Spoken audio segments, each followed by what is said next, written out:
आज हम इस वीडियो में क्लास 10th का मैथ का सेट 6 2023 का दूसरा भाग सॉल्व करेंगे। पहले भाग में हम लोगों ने खंड अ बहुविकल्पीय प्रश्न, फिर खंड ब में वर्णनात्मक प्रश्न का पहला का सभी खंड सॉल्व किया था। इसके बाद इस वीडियो में हम क्वेश्चन नंबर 2 में जो 5 खंड है उसको सॉल्व करेंगे। पहले क्वेश्चन को ये करना नहीं, हमारे सिलेबस में है ही नहीं। दूसरा क्वेश्चन है ख, 2 अंकों से बनी किसी संख्या के अंकों का योग 9 है। यदि संख्या के अंक उलट दिए जाएं तो नई बनने वाली संख्या मूल संख्या से 27 अधिक होती है, तो संख्या ज्ञात कीजिए। तो इस क्वेश्चन को हल करने के लिए हम 2 चर के रैखिक समीकरण भी हल कर सकते हैं और 1 चर के रैखिक समीकरण भी हल कर सकते हैं। तो जो 1 चर का रैखिक समीकरण होता है वो ज़्यादा आसान होता है हल करना। तो इसमें लिखा हुआ है 2 अंकों से बनी किसी संख्या का में अंकों का योग 9 है। दूसरा का ख है, से 2 अंक की संख्या है, कोई संख्या है 42। तो इसमें जो 2 है ये इकाई है, 4 है दहाई। तो हम इसको ऐसे लिख सकते हैं 4 गुणे 10 प्लस 2, तो 42 हो जाएगा। अब इसमें क्वेश्चन लिखा कि 2 अंकों की संख्याओं का 2 अंकों का योग जो है संख्या का उसका योग 9 है। तो इसमें अगर इन दोनों को जोड़ते हैं 6, ठीक है 6 हो गया। अगर एक संख्या 2 है तो दूसरी संख्या कितनी हो जाएगी, 6 में से 2 घटाएंगे 4। तो इसे मान लेंगे माना इकाई अंक x है तथा दहाई अंक। क्वेश्चन लिखा हुआ है कि इकाई और दहाई अंकों का योगफल 9 है। तो अगर इकाई अंक x है तो दहाई कितना हो जाएगा, तब 9 - x होगा। तो अब हम लिखेंगे संख्या। तो संख्या क्या होगा, संख्या निकालें क्या करता है, जो दहाई अंक होता है दहाई अंक में हम 10 से गुणा कर देते हैं। दहाई अंक 9 - x है तो लिखेंगे 10 गुणे 9 - x और इकाई अंक को जोड़ देंगे इस तरह 4 गुणे 10 प्लस 2। अब इसे गुणा करेंगे तो 10 में 9 से गुणा करेंगे 90, फिर 10 में 1 से गुणा करेंगे 10x प्लस x। तो -10x से प्लस x घटाएंगे बचेगा 9x, तो 90 माइनस 9x, ये संख्या हो गई। फिर क्वेश्चन लिखा हुआ है कि संख्या को के अंक को उलट दिया जाए तो नई संख्या मूल संख्या 27 अधिक है। तो यहाँ लिखेंगे संख्या के अंकों को उलटने से प्राप्त नई संख्या क्या होगी। जैसे यहाँ लिखा हुआ है 42, तो 42 को हम लोगों ने क्या लिखा था, 4 गुणे 10 प्लस 2। ये इकाई है, ये दहाई है, इकाई है। जब हम अंकों को उलट देंगे तो ये हो जाएगा 24। जो इकाई अंक है दहाई के जगह चला जाएगा, दहाई अंक इकाई के जगह चला जाएगा। तब इसको हम क्या लिख सकते हैं, 10 गुणे 2 प्लस 4। तो उसी तरह जब इसमें हम संख्या के अंक को उलट देते हैं तो नई संख्या क्या हो जाएगी। अब इसमें दहाई अंक है 9 - x और इकाई है x, तो इकाई चला जाएगा दहाई के जगह, दहाई चला जाएगा इकाई के जगह। तो हम यहाँ लिखेंगे तब 10 गुणे x प्लस 9 - x, तब ये हो जाएगा 10x प्लस 9 - x।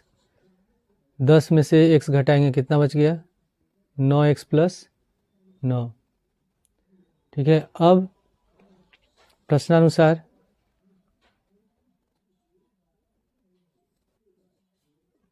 क्या लिखा है इसमें लिखा है कि यदि संख्या के अंकों को उलट दिया जाए तो नई बनने वाली संख्या मूल संख्या 27 अधिक है। तो मूल संख्या हमारी कौन सी है, 90 माइनस 9x, और इसको हम पलट देते हैं तो ये किससे अधिक हो जाती है, 27 अधिक हो जाती है। यानी कि 9x प्लस 9 में से कितना घटा देंगे, 27। हो गया 90 माइनस 9x बराबर 9x। 27 में से 9 घटाएंगे तो पहले तो बड़ी संख्या माइनस और माइनस लगा देंगे तो बचेगा यहाँ 18। अब 9x को लाते हैं बाएं साइड में, 90 को लाते हैं दाएं साइड में, तो पहले से ये माइनस 9x प्लस 9x भी हो जाएगा, तो यही माइनस x हो गया बराबर -18। 90 इधर चला गया -90, तो -9x और -9x हो जाएगा -18x बराबर 18 और 90 जोड़ेंगे -108, माइनस माइनस कट गया प्लस, तो x बराबर हो गया 108/18। तो 18 से 108 कटेगा 6 बार में, तो x का मान निकल गया 6।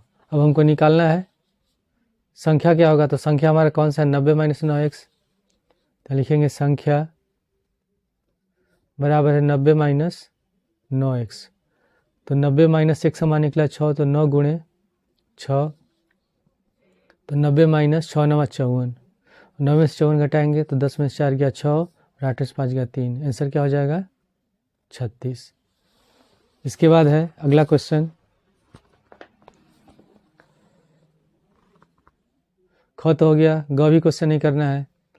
घ में है चित्र में BD लंब है AC पर और C लंब है AC पर, तो सिद्ध कीजिए कि त्रिभुज AEC समरूप है त्रिभुज ADB के।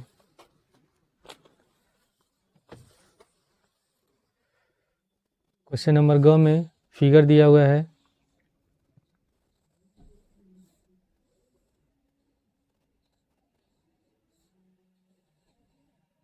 ऐसे फिगर दिया, ये लंब है, ये यहाँ लंब है A E B D और C है। पहले हम इसको लिख लेंगे, दिया है BD लंब है AC पर तथा C लंब है AB पर। BD AC पर लंब है और C AB पर लंब है, तो सिद्ध करना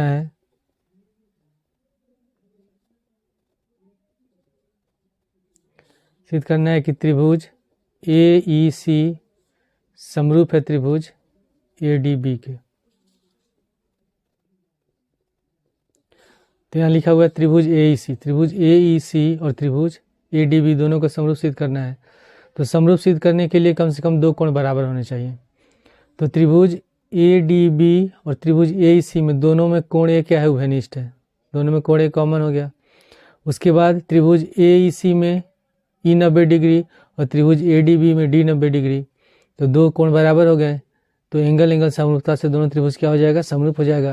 तो हम इसमें लिखेंगे उत्पत्ति में त्रिभुज AEC तथा त्रिभुज ADB में दोनों में कोण A कॉमन है, तो लिख देंगे कोण A बराबर कोण A, ब्रैकेट में लिखेंगे उभयनिष्ठ। इसके बाद त्रिभुज AEC में E 90 डिग्री है, तो कोण AEC बराबर, और ADB में D 90 डिग्री है, कोण ADB 90 डिग्री, तो इसलिए त्रिभुज AEC समरूप होगा त्रिभुज ADB के। कौन सा नियम लग रहा है, एंगल समरूपता से। अंग्रेजी में कहते हैं इसको एंगल कॉन्ग्रुएंस क्राइटेरिया। तो दोनों त्रिभुज समरूप हो गया, और हम लोग को सिद्ध करना था। इसके बाद है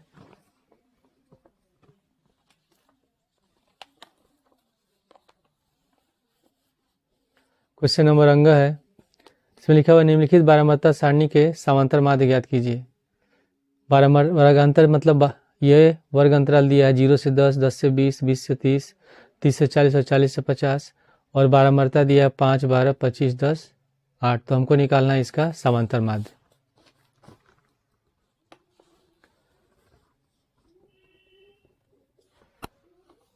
इसमें है, पहले हम लिखेंगे वर्गांतर, फिर दिया हुआ है बारंबारता।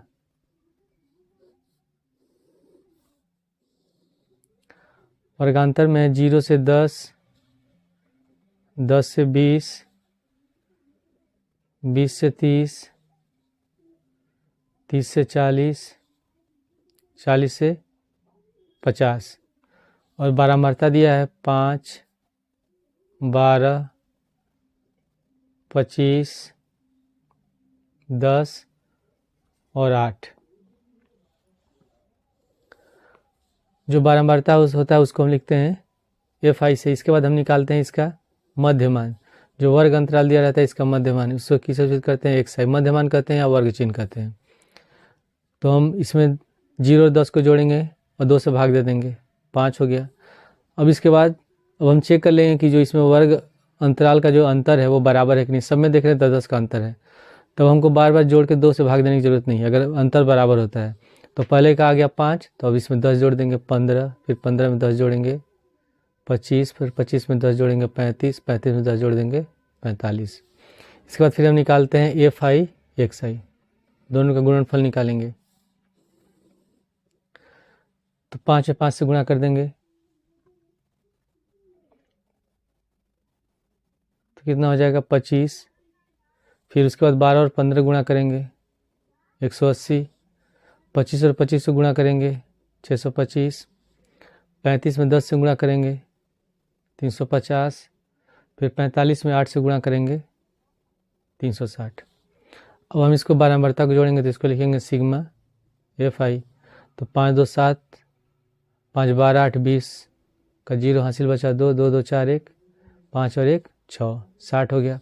अब यहाँ जोड़ेंगे इसको सिग्मा एफ आई एक्स आई, तो इसको जोड़ेंगे तो हमारा आएगा 1540। अब इसका निकालेंगे समांतर माध्य, तो समांतर माध्य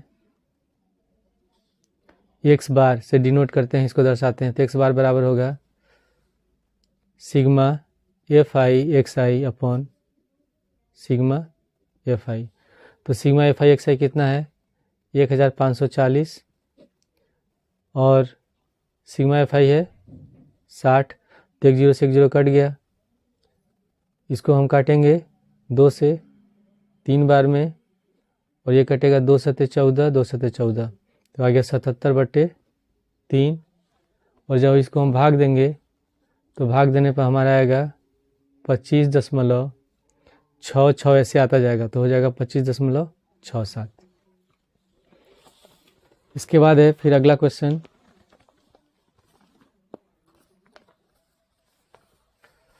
घ में लिखा हुआ निम्नलिखित आंकड़ों का बहुलक ज्ञात कीजिए।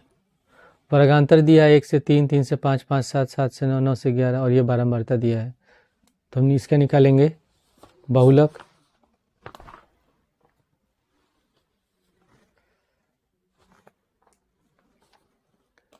तो अगला क्वेश्चन है घ, वर्गांतर लिख लेंगे, उसके बाद है बारंबारता। वर्गांतर दिया है 1 से 3, 3 से 5, 5 से 7, 7 से 9 और 9 से 11 और इसका बारंबारता है 7, 8, 2, फिर 2 है और 1 है। इसके बाद हम कैसे निकालते हैं बहुलक? तो बहुलक निकालने के लिए हम क्या करते हैं, चेक करते हैं इसमें कि किस वर्ग अंतराल या वर्गांतर का बारंबारता सबसे अधिक है। तो इसमें 3 से 5 जो वर्ग अंतराल है इसकी बारंबारता सबसे अधिक है 8, तो ये हमारा बहुलक वर्ग होगा। तो जो बहुलक वर्ग होता है इसको हम जिसकी जो बारंबारता होती है इसको मानते हैं हम F1।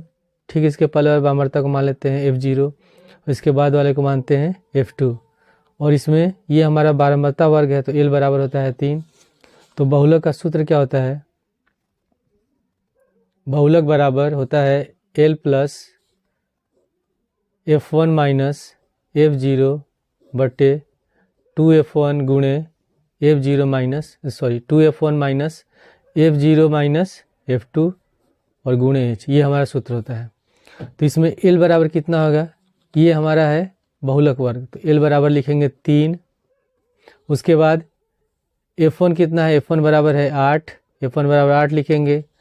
F0 बराबर 7 है तो लिख देंगे F0 बराबर 7, F2 बराबर है 2, F2 बराबर 2 हो गया। और इसमें H क्या है, जो वर्ग अंतराल दिया है उसके बीच का डिफरेंस, ऊपरी सीमा और निम्न सीमा, तो सबके कितने का अंतर है, 2 का अंतर है, तो H बराबर हो गया 2।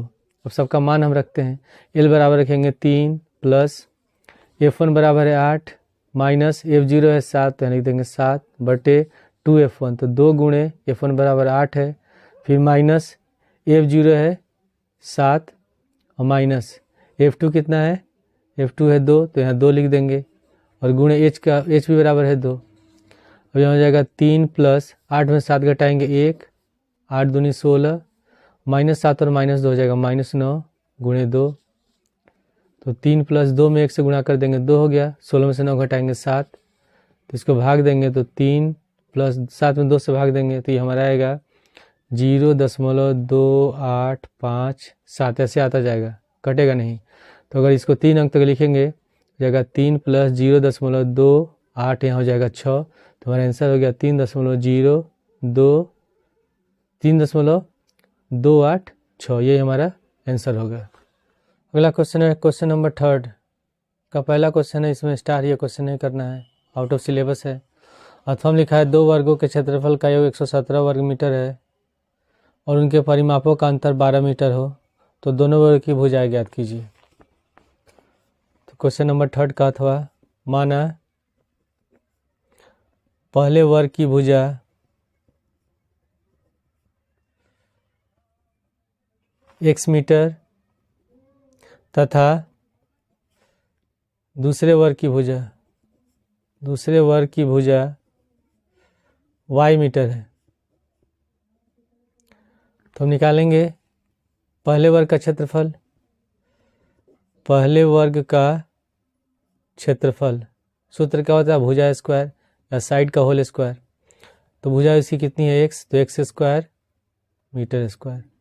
उसके बाद निकालेंगे दूसरे वर्ग का क्षेत्रफल, तो इसका कितना हो जाएगा y स्क्वायर मीटर स्क्वायर। तो प्रश्नानुसार क्या लिखा है, इसमें लिखा है कि दोनों के क्षेत्रफलों का योगफल 117 वर्ग मीटर है, तो x square plus y square बराबर 117, इसको मान लेंगे समीकरण 1। पुनः लिखा है कि इनके परिमापों का अंतर 12 है, तो निकाल लेंगे पहले वर्ग का परिमाप। तो वर्ग का परिमाप का सूत्र होता है 4 गुणे भुजा 4 इंटू साइड, 4 गुणे भुजा, तो 4 गुणे x कितना हो जाएगा 4x मीटर। उसी तरह हम निकालेंगे दूसरे वर्ग का परिमाप। तो दूसरे वर्ग का परिमाप कितना हो जाएगा, ये हो जाएगा 4y मीटर। तो लिखा है कि दोनों का अंतर कितना है 12 है, दोनों के परिमापों का, यानी कि 4x माइनस 4y बराबर 12। दोनों में कॉमन क्या है, 4 कॉमन ले लेंगे, तो x माइनस वाई बराबर 12। तो x माइनस वाई बराबर हो गया 12/4 और 4 से 12 3 बार में कटेगा, तो x माइनस वाई बराबर 3। अब इसमें से हम x का मान निकाल लेते हैं। तो x बराबर कितना हो जाएगा, -3 को इधर जाएंगे तो 3 प्लस वाई, इसको मान लेंगे समीकरण 2। अब हम x का मान समीकरण 1 में रख देंगे, प्रतिस्थापन विधि से हल करेंगे इसको। लिखेंगे x का मान समीकरण 1 में रखने पर,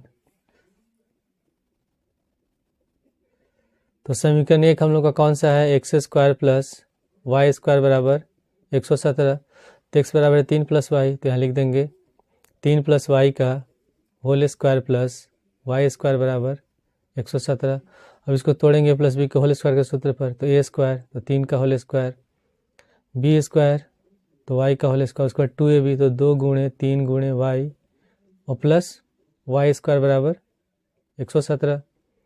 तो 3 का स्क्वायर हो गया 9 प्लस वाई स्क्वायर और वाई स्क्वायर दोनों को जोड़ेंगे 2y स्क्वायर प्लस 3 दूनी 6y बराबर 117। अब 117 को ले आते हैं हम लोग बाएं साइड ले आएंगे, इसको लिख लेते हैं 2y square plus 6y plus 9 minus 117 बराबर 0।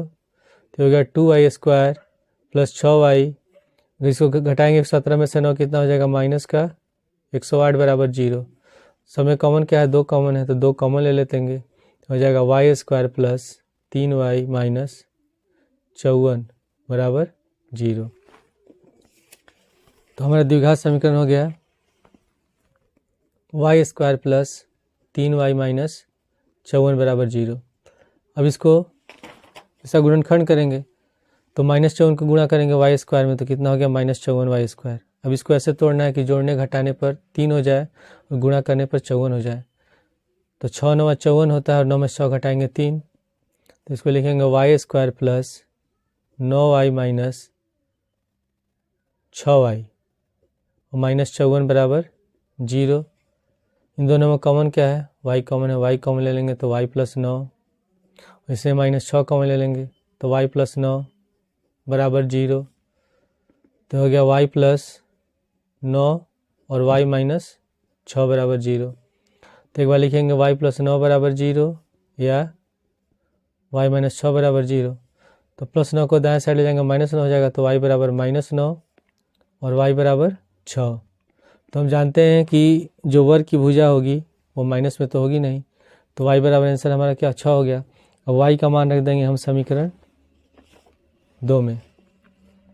समीकरण 2 है हम लोग का x बराबर 3 प्लस y, तो इसमें y का मान रख देंगे 6, तो ये हो जाएगा 9।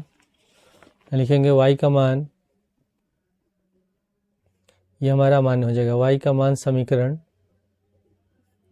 2 में रखने पर। तो समीकरण 2 है x बराबर 3 प्लस y, तो x निकला है, y निकला है 6, तो 3 प्लस 6 बराबर कितना हो गया 9 मीटर। तो पहले वर्ग की भुजा हो गई 9 मीटर, दूसरे वर्ग की भुजा 6 मीटर। इसके बाद है क्वेश्चन नंबर 4। यह हाइट एंड डिस्टेंस है 60 मीटर ऊंची एक मीनार की चोटी से एक मकान की छत और आधार के अनुमान कोण क्रमशः 45 डिग्री और 60 डिग्री है, तो उस मकान की ऊंचाई और मकान से उसकी दूरी ज्ञात कीजिए। क्वेश्चन नंबर 4 में है दिया हुआ कि एक 60 मीटर ऊंचा मीनार है और उसके सामने एक मकान है। फिर लिखा हुआ है कि मीनार की चोटी से मकान के छत और मकान के आधार, ये मकान का आधार हो गया, इसकी अनुमान कोण क्रमशः 45 डिग्री, तो ये हो जाएगा 45 और ये हो गया 60, अनुमान कोण है, तो ये हो गया 45 डिग्री और ये कोण हो जाएगा 60। और मीनार की ऊंचाई है 60 मीटर। तो हमको बताना है कि इस भवन की ऊंचाई कितनी है, जो मकान है इसकी ऊंचाई कितनी है ये बताना है और इसकी दूरी बताना है। तो इसको हम h मान लेते हैं, ये इसको मान लेते हैं x metre, a b c d और यहाँ हो गया e। तो पहले हम लिखेंगे इसमें माना मीनार ए बी बराबर 60 मीटर, बी सी बराबर x मीटर और सी डी बराबर कितना हो जाएगा, सी डी बराबर h मीटर। फिर अनुमान कोण कौन कौन से हैं, कोण ए डी ई, अनुमान कोण ए डी ई बराबर 45 डिग्री और दूसरा कौन सा है कोण ए सी बी बराबर 60 डिग्री, कोण ए सी बी बराबर 60 डिग्री। तो पहले हम इस वाले छोटे वाले त्रिभुज में हल करेंगे। तो अगर ये h है तो ये दूरी कितना हो जाएगा, ये हो जाएगा 60 माइनस h मीटर। यहाँ से यहाँ तक पूरा 60 है, ये h है तो ये हो जाएगा 60 माइनस h, यही बराबर। तो लिखेंगे त्रिभुज ए ई डी में, समकोण त्रिभुज ए ई डी में कितना डिग्री बन रहा है इसमें 45, तो tan 45 डिग्री बराबर ए बट्टे डी। tan 45 डिग्री का मान होता है 1, तो 1 बराबर ए कितना है 60 माइनस एच, तो यहाँ लिख देंगे 60 माइनस एच बट्टे डी, ये x है तो ये भी x होगा, x को इधर लाएंगे तो x बराबर हो गया 60 माइनस एच। इसको हम मान लेंगे समीकरण 1। पुनः अब बड़े वाले त्रिभुज में, त्रिभुज ए बी सी में, त्रिभुज ए बी सी में कितना बना इसमें इसमें 60 डिग्री है, तो tan 60 डिग्री बराबर ए बी बट्टे बी सी, ए बी बट्टे बी सी। tan 60 का मान होता है √3, ए बी कितना है 60 है तो यहाँ 60 लिख देंगे बटे BC है x, तो यहाँ x लिख देंगे। x को ले आएंगे बाएं साइड और √3 को ले जाएंगे दाएं साइड, तो x बराबर हो जाएगा 60/√3। अब हम कर देंगे इसका परिमेयकरण। तो परिमेयकरण करने के लिए अंश और हर में दोनों में √3 से गुणा कर देंगे, तो हो जाएगा 60√3/3, और 3 से 60 कितने बार कटेगा? 20 बार में, तो हो गया 20√3। यानी कि मकान और मीनार के बीच की दूरी कितनी हो गई? 20√3 मीटर। अब ये जो मान है हमको h निकालना है, तो x का मान हम रख देंगे समीकरण 1 में, तो h निकल जाएगा। तो हम लिखेंगे x का मान समीकरण 1 में रखने पर, तो समीकरण 1 हम लोग का क्या है? समीकरण 1 है x बराबर 60 - h, तो यहाँ हम लिख देंगे x बराबर 60 - h, और x बराबर निकला 20√3, तो लिख देंगे 20√3 बराबर 60 - h। माइनस h को लाएंगे बाएं साइड तो प्लस हो गया, और 20√3 को ले जाएंगे दाएं साइड तो 60 - 20√3। अब इन दोनों में कॉमन क्या है? दोनों में 20 कॉमन है, तो 20 कॉमन ले लेंगे, तो 20 × 60 और -√3, तो यही आंसर हो गया हमारा। तो जो मकान है उसकी ऊंचाई होगी 20, 3 - √3 मीटर, और दोनों के बीच की दूरी हो जाएगी 20√3 मीटर। इसके बाद चौथे का 8वां क्वेश्चन है, एक 80 मीटर चौड़ी सड़क के दोनों ओर आमने सामने समान ऊंचाई वाले 2 खंभे लगे हुए हैं। इन दोनों खंभों के बीच सड़क के एक बिंदु से खंभों के शिखर का उन्नयन कोण क्रमशः 60 डिग्री और 30 डिग्री है। खंभों की ऊंचाई और खंभों से बिंदु की दूरी ज्ञात की। तो क्वेश्चन नंबर 4 का अथवा है, क्वेश्चन में लिखा है 2 खंभे हैं और दोनों खंभों की ऊंचाई समान है, और इसके बीच में एक चौड़ी सड़क है जिसकी चौड़ाई है 80 मीटर। इन दो सड़क के बीच में कोई एक बिंदु है जिससे दोनों खंभों के शिखर का उन्नयन कोण क्रमशः 60 डिग्री और 30 डिग्री है। तो इसको मान लेते हैं 60 डिग्री और ये मान लेते हैं 30 degree. A B C D इसको मान लेते हैं ई। मान लेते हैं खंभों की ऊंचाई है h मीटर, तो ये भी होगा h क्योंकि दोनों की ऊंचाई समान है। d को मान लेते हैं x मीटर, तो ये कितना हो जाएगा? ये हो जाएगा 80 - x मीटर। तो लिखेंगे माना खंभों की ऊंचाई h मीटर है। उसके बाद BD बराबर 80 मीटर, BD बराबर लिखेंगे 80 मीटर। D बराबर है x मीटर, D बराबर x मीटर। B बराबर 80 - x मीटर। और उन्नयन कोण कौन कौन से हैं? उन्नयन कोण है कोण CED बराबर 60 तथा कोण AEB बराबर 30 डिग्री। कोण AEB बराबर 30 डिग्री। तो सबसे पहले त्रिभुज CDE में हल करते हैं। तो त्रिभुज CDE में कितना बन रहा है? 60 डिग्री। तो tan 60 डिग्री बराबर CD/D। tan 60 डिग्री का मान होता है √3। CD है h और d कितना है? x, तो हो जाएगा h/x। तो x बराबर हो जाएगा √3 को इधर ला देते हैं तो h/√3। इसको मान लेते हैं समीकरण 1। पुनः अब त्रिभुज ABE में हल करते हैं। त्रिभुज ABE में कितना बन रहा है? 30 डिग्री। तो tan 30 डिग्री बराबर लिखेंगे AB/BE, AB/BE। और tan 30 का मान होता है 1/√3। AB है h और b कितना है 80 माइनस एक्स, तो लिख देंगे 80 माइनस एक्स। अब कर देंगे क्रॉस मल्टीप्लाई, 80 माइनस एक्स से 1 में गुणा कर देंगे तो 80 माइनस एक्स बराबर h/3 और x बराबर कितना है h/3, तो यहाँ हम x का मान रख देंगे तो लिखेंगे 80 माइनस h/3 बराबर h/3, यहाँ लिख देंगे ब्रैकेट में समीकरण 1 से।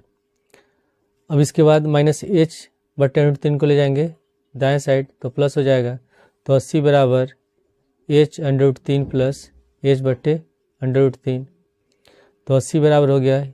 इसका एलसीएम ले लेंगे तो हो जाएगा √3, √3 से √3 में गुणा करेंगे 3 हो गया 3h प्लस h, हो जाएगा 80 बराबर 3h जोड़ेंगे 4h/√3। अब √3 को ले जाएंगे दाएं साइड और ये 4 को ले आएंगे अभी तो बट्टे बाएं साइड ले जाएंगे तो बट्टे में हो जाएगा 80/3/4 बराबर h, तो 4 से 80 कट गया 20 बार में, तो h बराबर निकल गया 20/3 मीटर। तो जो क्या ये खंभा है उसकी ऊंचाई है 20/3 मीटर। अब h का मान रख देंगे समीकरण 1 में तो x निकल जाएगा,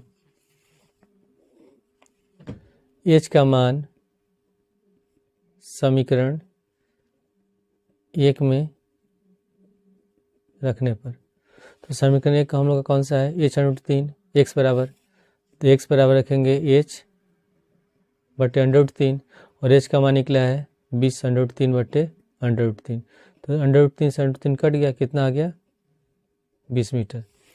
तो पहले खंभे की दूरी हो गई इस बिंदु से x बराबर 20 मीटर, दूसरा खंभा का है 80 माइनस एक्स, तो लिखेंगे दूसरे खंभे की बिंदु से दूरी यह है 80 माइनस एक्स, तो 80 माइनस 20 कितना हो गया 60 मीटर। यह है इस क्वेश्चन का आंसर। इसके बाद है क्वेश्चन नंबर 5। तो क्वेश्चन नंबर 5 में दोनों क्वेश्चन ही करना है, ये आउट ऑफ सिलेबस है। अब इसके बाद अगले वीडियो में हम सेट 7 को सॉल्व करेंगे।